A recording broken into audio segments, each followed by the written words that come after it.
En ce temps-là, aussitôt sorti de la synagogue de Capharnaüm, Jésus et ses disciples allèrent, avec Jacques et Jean, dans la maison de Simon et d'André.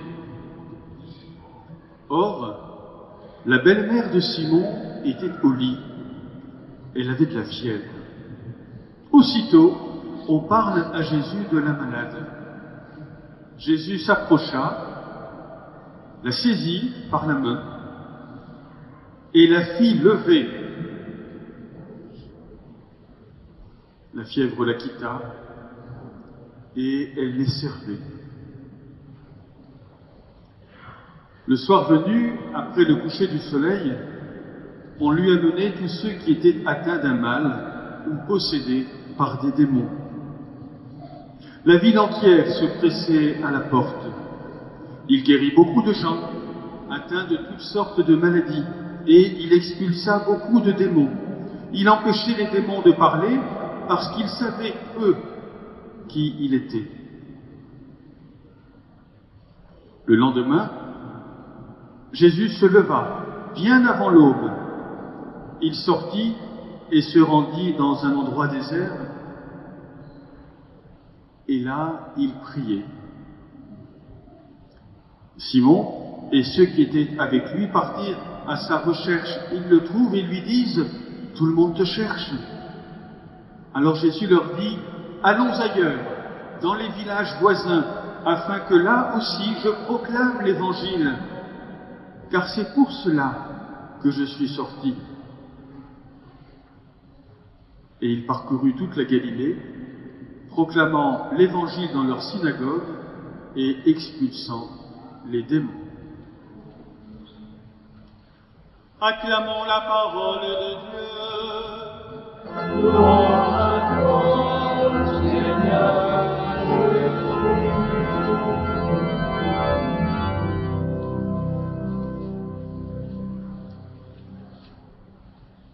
Le livre de Job, c'est l'histoire d'un homme à qui la vie sourit. Il est riche, il n'a pas de soucis, et en plus il se croit à l'abri des malheurs de la vie parce qu'il fait ce qu'il doit faire quant au sacrifice à offrir à Dieu. Cet homme, c'est le monsieur sans soucis. Sauf qu'un jour arrive ce qui lui arrive de temps en temps, c'est que le souci vient quand même.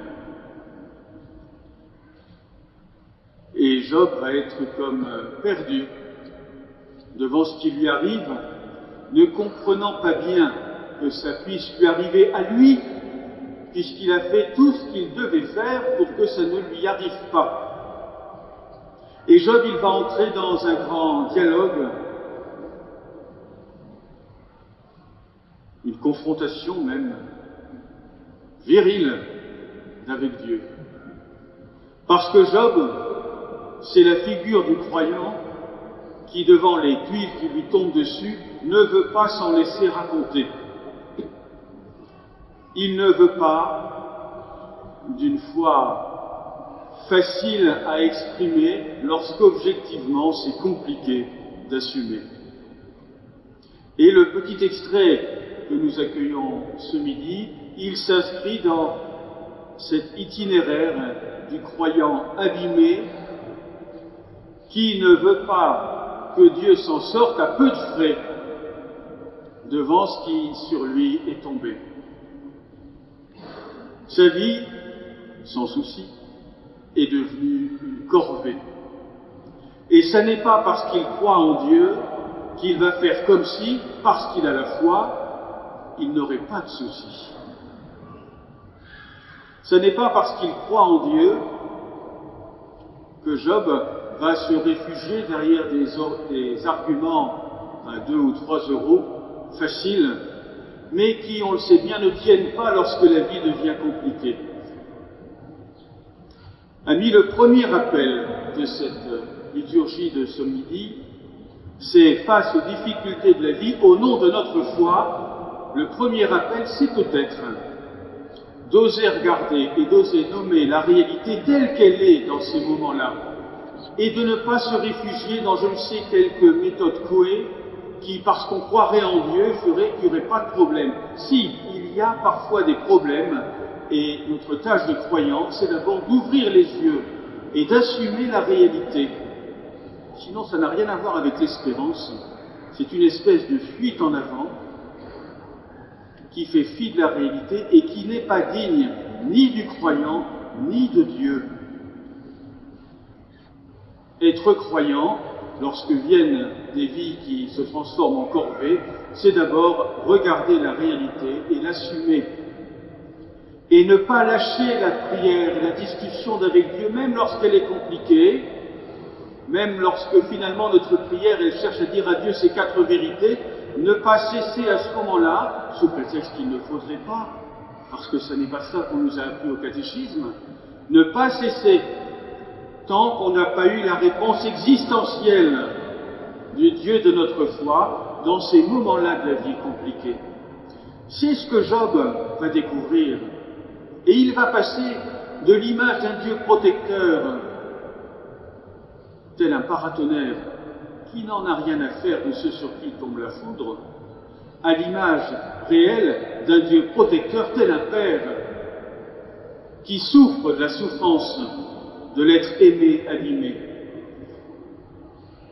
qui même impuissant devant la souffrance de l'autre, vient non pas l'expliquer, mais la partager. C'est l'itinéraire de Job, et reconnaissons-le, c'est l'itinéraire ardu que vous et moi, nous avons à faire au fil des soucis qui parfois nous tombent dessus dans l'existence. Passer de l'image d'un Dieu qui pourrait tout le temps, et qui nous éviterait les tuiles, en sachant que derrière cette image traîne toujours l'idée qu'il pourrait être de ceux qui nous en envoient des tuiles, comme si Dieu envoyait des tuiles. Passer de cette image-là, de cette idole-là, à la réalité d'un Dieu qui n'est pas insensible à ce qui nous arrive, mais qui ne peut que ce que peut l'amour dans ces cas-là. Et l'amour n'a jamais empêché une tuile de tomber. L'amour simplement a mal avec la personne sur qui cette tuile vient se fracasser. C'est l'expérience de Job qui va rendre sa foi pertinente, raisonnablement pertinente dans des moments où la vie est insupportable. Et c'est essentiel que vous et moi nous fassions sans cesse ce passage pour que Dieu tienne la route lorsque le chemin est trop ardu, pour que la foi en lui soit crédible lorsque la vie se fait insupportable par moments.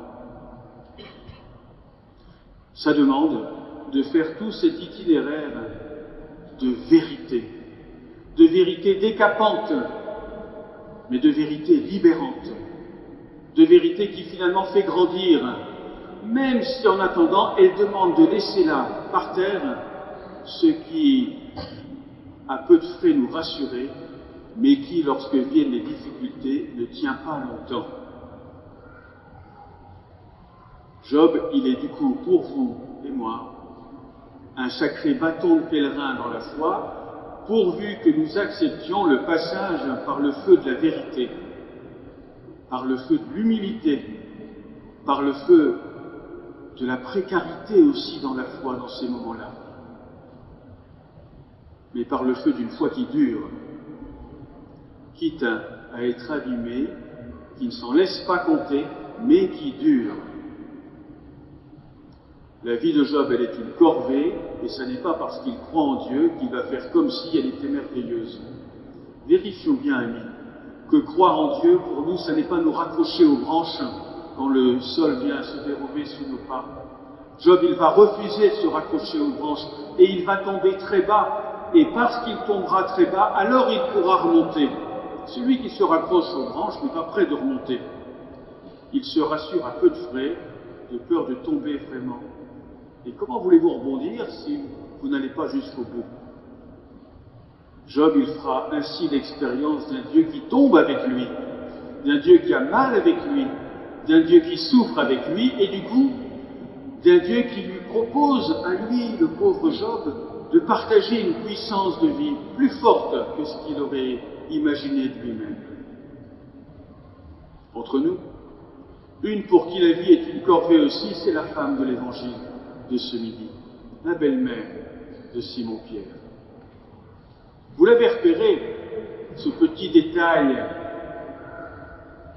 dans ce qui va lui arriver ce jour-là et qui va faire que sa vie ne sera plus une corvée. Allez relire le texte. Il est où le basculement? Ça n'est pas que la fièvre la quitte, c'est que Jésus l'a fait se lever. La fièvre la quitte après. Ce n'est pas parce qu'elle n'a plus de fièvre qu'elle se lève, c'est parce qu'elle est debout. Être debout et se lever, dans l'évangile de Marc, c'est le même verbe que le verbe du matin de Pâques. Se lever d'entre les morts, ressusciter. C'est parce que Jésus la met debout que du coup la fièvre va être remise à sa juste place et ne plus l'empêcher de vivre et ne plus être la corvée de sa vie. La fièvre, elle est physique, bien sûr, mais il y a bien des fièvres qui abîment nos existences. Celle de l'indifférence, de l'égoïsme, de l'injustice, du repli sur soi, de la peur de l'autre, que sais-je encore? Toutes ces choses qui nous font vivre à moitié. Toutes ces choses qui nous tuent à petit feu. Toutes ces choses qui font de la vie, de nos vies, pour nous, mais aussi parfois de nos vies pour d'autres, des corvées. Et si ce midi l'enjeu, c'était de laisser, par l'Eucharistie, le Christ venir remettre en nous quelque chose debout pour pouvoir affronter ces fièvres, être plus fort qu'elles. Parce qu'il ne suffit pas de ne pas être fiévreux pour être en forme. Il ne suffit pas de ne pas avoir de fièvre pour être en vie. Il suffit d'être debout, c'est-à-dire d'avoir de quoi faire face. Ça demande de laisser Jésus s'approcher, d'avoir l'humilité d'être saisi par lui, de le laisser mettre sur nous sa main, non pas pour qu'il s'approprie ce que nous sommes, mais pour qu'il nous partage ce qu'il vit. Oui, être ici ce midi, c'est recevoir de lui sa vie à lui, sa vie nouvelle, tout ce qui depuis Pâques nous rend plus forts,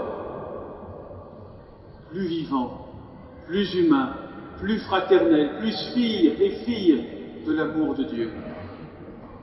Alors que cette Eucharistie, avec Job et puis la belle-mère de Simon, nous donne d'avancer dans tout cela, pour qu'en nous, la vie de l'Évangile soit annoncée à tous.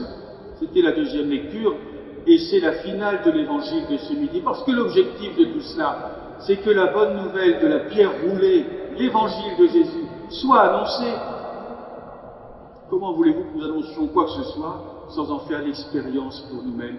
Comment voulez-vous que nous allions aider des gens à sortir des corvées de leurs existences si nous n'avons pas d'abord expérimenté en nous cette liberté, cette force de vie qui vient de Jésus? Dans sa grande journée à Capharnaüm, dans laquelle nous sommes depuis quelque temps dans l'Évangile, Jésus a d'abord annoncé cela à la synagogue, parce qu'il y a du neuf dans l'espace religieux, avec tout ce que je viens de vous dire. Ce midi, il l'annonce dans l'espace intime de la famille, dans la maison de Simon, parce qu'il y a du neuf pour nos vies de famille, pour nos vies de relations entre familiers, avec tout ce que je viens de vous dire. Et vous l'avez repéré, mais ce sera pour les dimanches à venir, dans l'évangile d'aujourd'hui, à la fin, Jésus part ailleurs, parce que désormais tout cela va bouleverser, peut bouleverser la vie de l'humanité, pourvu que nous osions croire Jésus capable de faire avec nous ce qu'il a fait avec cette femme, pourvu que nous osions Dieu capable de faire avec nous ce qu'il a fait avec Job. Que le Seigneur nous indique vers où et vers qui aller, pour que tout cela ne reste pas entre les quatre murs de nos vies ici rassemblées, mais par nous puisse être une bonne nouvelle, annoncée à tous ceux et celles qui ont besoin de savoir que la vie, c'est autre chose qu'une corvée.